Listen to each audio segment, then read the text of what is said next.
how are y'all doing today, guys? My name is Jordan, or JB, and it's been a little bit since I've done another commentary, and I would like to do one on the Xbox One and the PlayStation 4.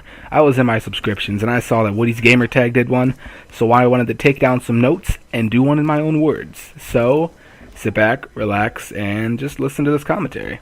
First, we're going to talk about the CPU of the Xbox One and the PS4. When you look at the Xbox One specs for the CPU, we have 1.6 gigahertz, but it's fed by a DDR3 processor, which is better for CPU everything, how it works, how it runs, all that. And the PS4 has a 2.0 gigahertz, which is fed by a DDR5, which is better for graphics. And what right now, looking at the PS4 and the Xbox and their CPU stats, we can say, just by looking at it, we don't know for sure. We'll find this out when it comes out, but right now it looks like the PS4 is ahead in the competition. When we move on to look at graphics, we can see that the Xbox specs on graphics is unknown, aside from the fact that we have 32 MB of ES RAM, which is like dedicated graphics RAM. And I'm thinking, because when you make games, when people make games, game creators make them, they make them for PCs and Xboxes. Mainly for the Xbox, I believe. I could be wrong, but they make it for the Xbox, and then they port it over to the PS4 or PS3, whatever. And when they port it, it's just like it has to go through something else that the 360 doesn't have to go through. So it can be iffier wise. I don't know how to really explain it. All I know is that Xbox, when the games are made for the Xbox, it works out better in their favor. And if we look at the PS4 graphics, we have 1.84 teraflops. I don't know what that meant. Woody's Gamertag said that in his thing. But we have 1.84 teraflops of space to use graphics-wise.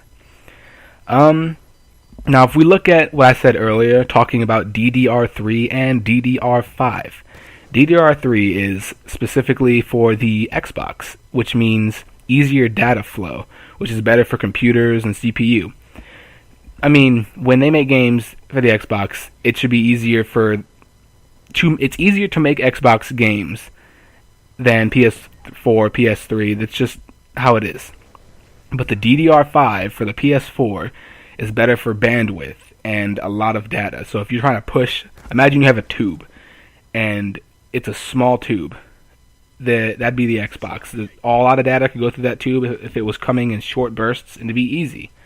But if you had a huge amount of space you wanted to push through, the DDR5 for the PS4 would be a lot better for that wise.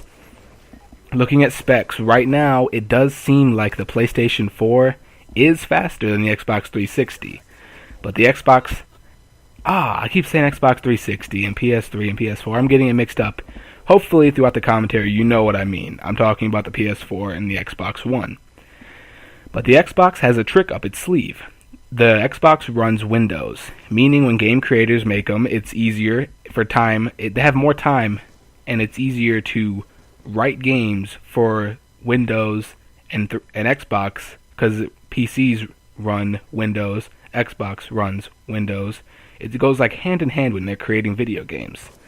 But the PS4, all the games that we get over there, if they're made for 360 first, they're ported video games, which means extra power is needed to do the same job Xbox can do with less. So yeah, right now that's all the information I can give you guys, and it's looking like Xbox may end up being victorious over the little war in the end, but we aren't sure. We can't be sure yet until the actual consoles do come out. So yeah, let's keep our hopes up and just see how it all plays out. My name is JB, guys, and if you enjoyed the commentary, be sure to leave a like and a comment. And if you're new around here, be sure to drop a sub. Hope you guys enjoyed, and I'm out. Peace.